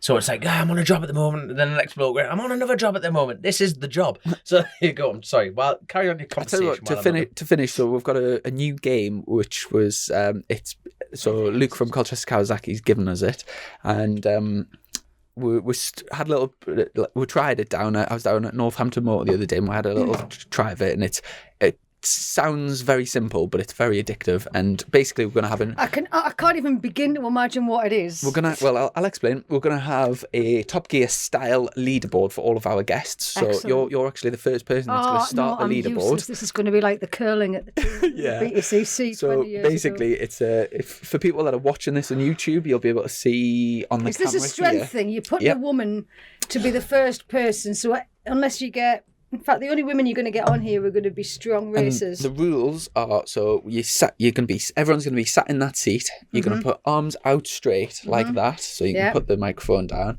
and see where the handprints are here. Do I have to clutch? You put your hands in here, and then as hard as you can, you get 3 attempts, and as hard as you can, you squeeze. What was that? Have you seen how small my hands are? It was 10 stone something. Hold on. No, it wasn't. Was it bollocks? It was. Yeah, that was just me try. Anyway, so you hold it so facing us like that. I have the smallest hands in the world. Can I just point out one of the reasons I wasn't a violinist was because my fingers are too small. If you just move slightly to that side, brilliant, right, and then hold. It's always a fine quality in a woman, those small hands. Well, it does. It's very flattering to men. Let's just say. And some men, Mark Grimes quality. Used to always say, "Oh, men must think like the pedos with you." Okay, I think we'll have to edit that little bit out of it, but there you go. Class. Right, come on then. Come on, small hands. So like that, and then get your. Do I have to? Palms. I would use do that? Yeah, use your palms like that. So straight arms. Palms. Oh, I'm getting videoed with me chip. No. I'm going to need a photo of the score, don't I? At the top. Chip nails, man. If you video it, and then you can video it. So I need to do that. Straight arms. Oh, for pity's sake! I was carrying Washington Ways yesterday. So 3, 2, 1. You squeeze as hard as you can, and you get 2 attempts. This is shameful. So 3 straight arms. That's it. Yeah, 3, 2, 1. Squeeze. That's was the best you're going to get. Yeah, and then relax. You're going to get one more. So that was three. It was about three, just over 3.5 stone. We'll get it exactly. This is really unfair. This is a time of And then equality. I'm not up to this equality. It's all right. Pack in your whinging Right. and get squeezing. I'd rather be baking a cake. Straight arms and go on. 3, 2, 1. Squeeze. That's better. That's better. Almost 4.5 there. You can I'll relax. tell you what, this is weird in a trailer. You're two blokes and a woman like, oh, that's better. If anyone's outside and they shout, go on, both hands, squeeze. We'll get you on the leaderboard. You're going to be the starting point, and we're going to get every guest. I don't think it'll be long before that's beaten. So He's going to get like a 13-year-old in next, and it'll be, yeah. all good. I think the highest so far that I've seen is I think Nick Morgan and Dean from Colchester. Dean. I hate Colchester Kawasaki for inventing that game. They both got, I think it was something like 13. You were 10 when you or gave me a 13.5. demo. So yeah, I've done a little bit better than 10, but me and Dom will do it at some point, and we'll add After you've ourselves to the- trained. Yeah, after we've trained up for it. Saying that, me and Dom will go for a fitness test next. He's Sunday. got- I'm looking forward to that. You've got nice fingers, though. I mean, that's a handicap. I know, but Mama didn't raise the tart, so let's crack on. So and we'll talk all about the fitness, because we're doing a podcast with the guy that's doing the fitness test at his place and stuff. So that'll be like quite an interesting sort of feature. So we've got that next week, but in between times, hopefully, like I say, we're going to try and get Clive Padgett on soon. We've That'd be got cool. Paul Bird. We've got Paul Bird lined up for the Birdie podcast. coming in. Yeah, so Woo. sometime very soon we'll get Birdie and his son Frank. So looking forward to that. And we've got a few other people lined up, but yeah, Well, you'll have to gen yourself up on car race and then Frank come we in. will. Yeah. Well, the good thing about this show is we ask the questions. We don't have to go looking for them. We just go, so what does a car do? On that, is there anything else to wrap things up?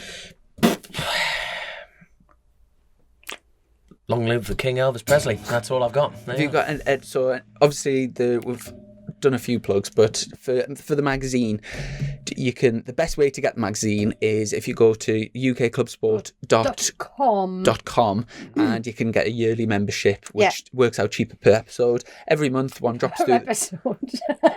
per what issue is it? Issue. Yeah, it's all right. What issue are we on now? Must be about 20 15 something, 26 Wow. that was. No, 27, because this is the...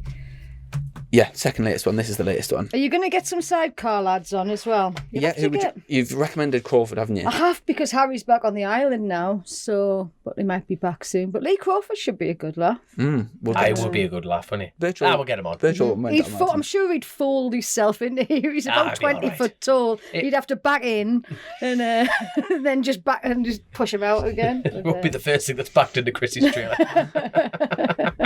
I don't know why. I'm sorry. I left that one wide open. You I did. can only On that note, apologise. funny.